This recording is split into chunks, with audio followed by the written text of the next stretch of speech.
Azərbaycanda kommunist rejimi 1920-ci il 28 aprel, 1991-ci il 18 oktyabr. Birinci hissə. Ağır sınaqlar dövrü 1920-1969.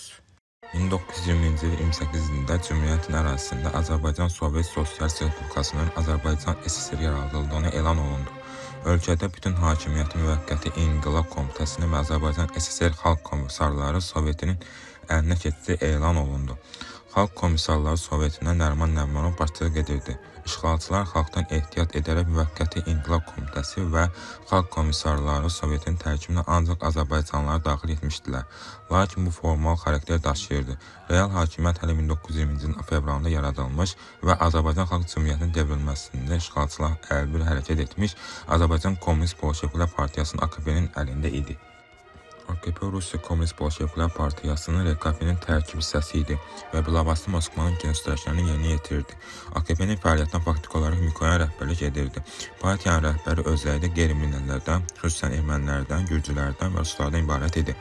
Odur ki, bütün əvvəlki soyğunlarından, o cümlədən 1918-ci ilin mart soyğunundan, həmçinin 1920-ci ilin 28 aprel işğalının zamanı olduğu kimi Azərbaycan Xalq Cümhuriyyətinin dövlət strukturlarının dağılmasında da ermənilər və digər millətlər nümayəndələri xüsusi rol oynayırdılar. Cümhuriyyətin hakimiyyət strukturlarını dağıtmaq üçün Azərbaycan hər yerində İnqilab Komitələri yaradıldı və onlar fövqəladə səlahiyyətləri verildi. Bolşeviklər Azərbaycanın müstəqil dövlətçilik ənənələrini məhv etmək üçün xalq arasında parçalanma və düşmənçilik salır, əhalinin müxtəlif təbəqələrini üz-üzə qoydular. Onlar xalqı öz tərəflərinə çəkmək məqsədilə güya istismarçılara cahil fəhləkəndə hakimiyyəti yaratmağa çalışdıqları barədə geniş təbliğat kampaniyası aparırdılar.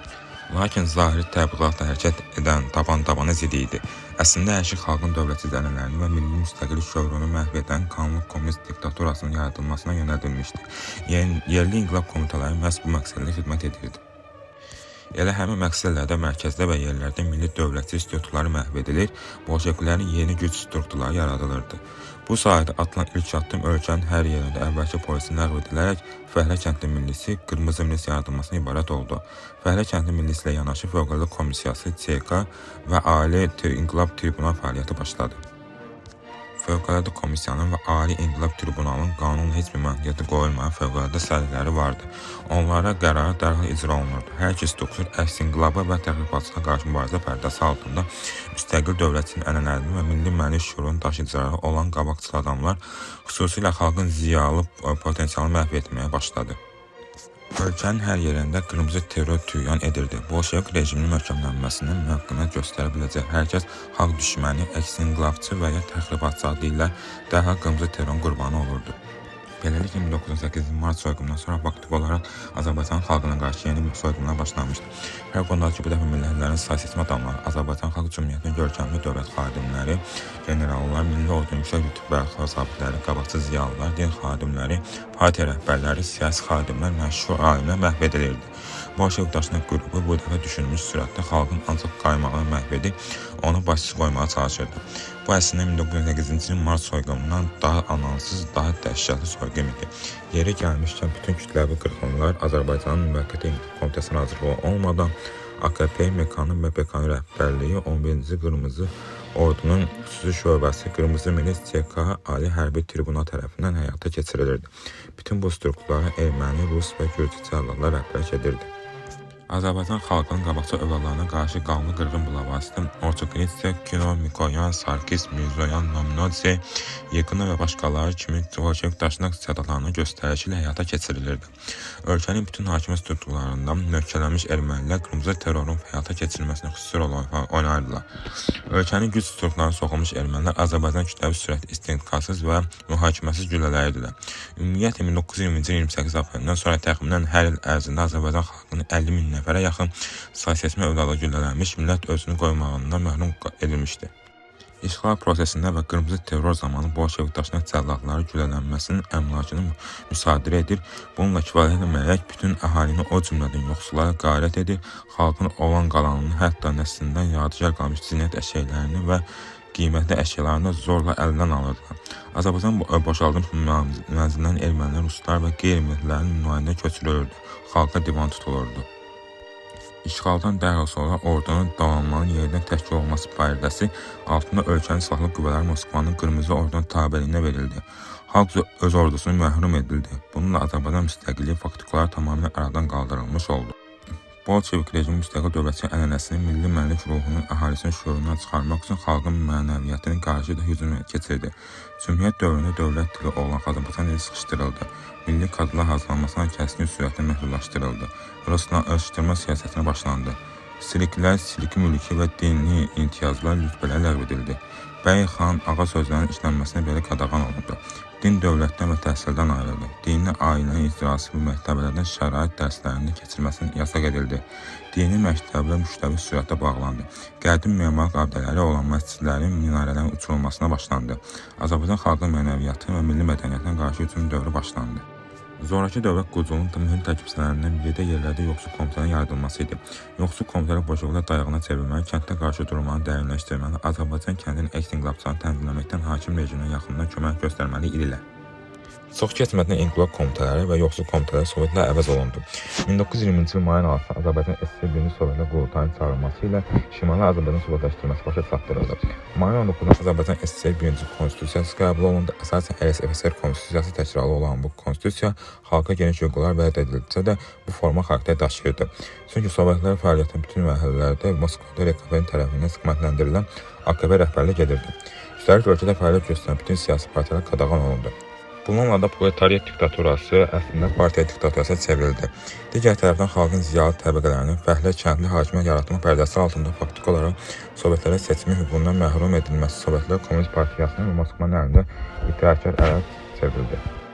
Beləliklə, işğaldan keçən bir il ərzində bolşeviklərin qanlı qırğınları müşahidə olunan sonraki tədbirlərin nəticəsində Şimali Azərbaycanda güya konstitusiya əsaslanan hakimiyyət orqanları formalaşdırıldı, Sovet Sosial Demokratiya isə bərqərar oldu. Əslində isə Azərbaycan Xalqı Cümhuriyyəti onun parlament müqayisədə yeni yaradan demokratiya forma və yalançı demokratiya idi. Sözün əsl mənası komünist diktaturası idi. Lakin bu diktatura kimi müstəqil deyil, Moskvadan asılı diktatura idi.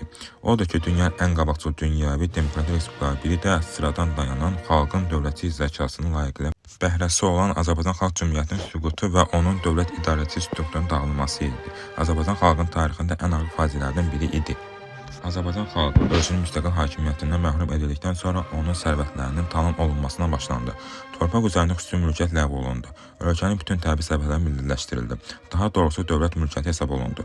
Neft sənayesini idarə etmək üçün xüsusi olaraq Azərbaycan Neft Komitəsi yaradıldı və bu komitə rəhbərlik Lenin tərəfindən Bakıya göndərilmiş Serebryatski tərəf tapşırıldı. Beləliklə, 1920-ci ilin martın 17-də Qafqaz cəbhəsinin Hərbi İnqilab Şurasının göndərdiyi teleqramda Bakını almaq bizə olduqca zərarlıdır deyə Şimali Azərbaycan işğalına göstəriş verilmiş Lenin öz arzusuna çatdı. Bakı nefti Sovet Rusiyanın əlinə keçdi.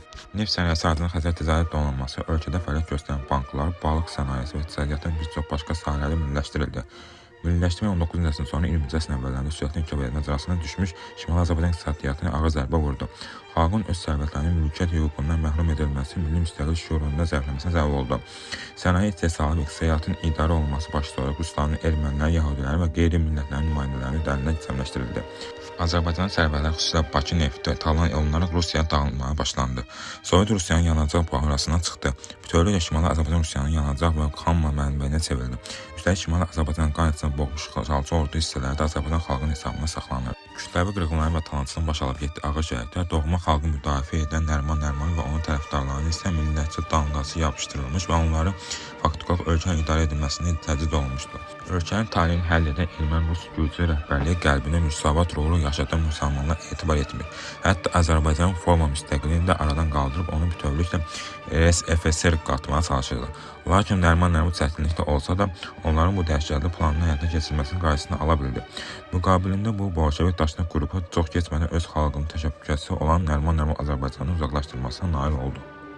Bununla belə işğalçı Azərbaycan xalqı müqavimətini asanlıqla qıra bilmədi. 1920-ci il mayın 25-də 26-sında bolşevik rejiminə qarşı Gəncədə silahlı üsyan baş verdi. Keçmiş milli ordu müharibələrində fəal iştirak etdiyi Gəncə üsyançıları onları qarşı hücum edən 11-ci Qırmızı Ordu hissələrini dəfələrlə ağır müharibəyə uğratdılar. Şəhərə yeni diviziyalar yeridildi. Gəncə və onun ətrafında yaşayan ermənilər silahlanaraq işğalçılara qoşuldular. Üsyançılar hər küçə, hər vurğunda ağır vuruşmalı yüzlərlə şəhid verdilər. İşğalçılar nəhayət mayın 31-də Gəncəni nəzarət altına ala bildilər. Şəhər üçün ərzində işğalçılar və daşnaq qaldırılan tərəfindən dəhşətli soyğunlar və qəraətə məruz qaldı. Gəncənin üsyanından sonra iyunun əvvəlində işğalçılar Qarabağda inadlı müqavimət göstərdi. Erməni daşnaq dəstələri burada işğalçılara fəal kömək göstərdilər və dinc Azərbaycan əhaliyə divan tutdular. İyunun 6-sında Zaqatala əhalissi işğalçılara qarşı ölümcül savaşına başladı. Üsyançılar Zaqatala qalasını ələ keçirdilər. Qaq tutuldu. Bütün bölgə ayağa qalxdı.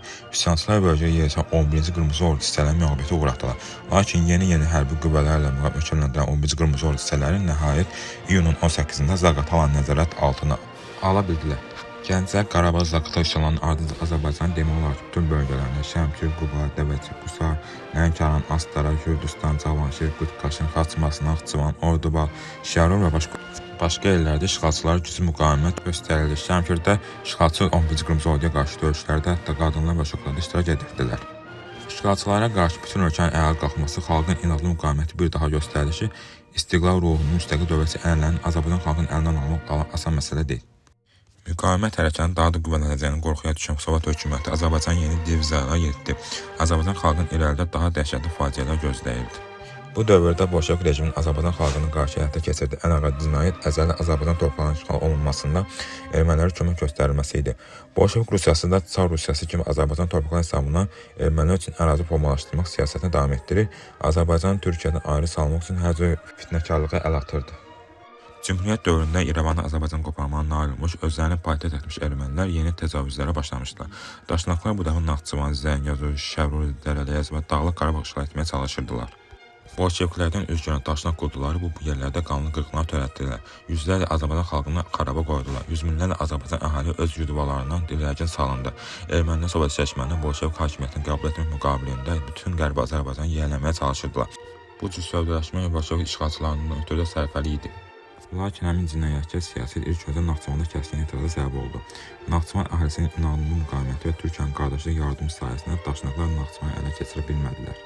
Naxçıvandan fərqli olaraq Bolşeviklər 1920-ci il avqustun 10-da ermənilər bağlanan sazişə əsasən Azərbaycan iştirakı razılığı olmadan əzəli Azərbaycan ərazisi olan Şərur, Dərələyəzi Ermənistana verdilər. Bu daşnaqlar daha da şirinlikləndirildi. Naxçıvan, Zəngəzur, Dağlıq Qarabağ uğrunda mübarizə daha da qızışdı.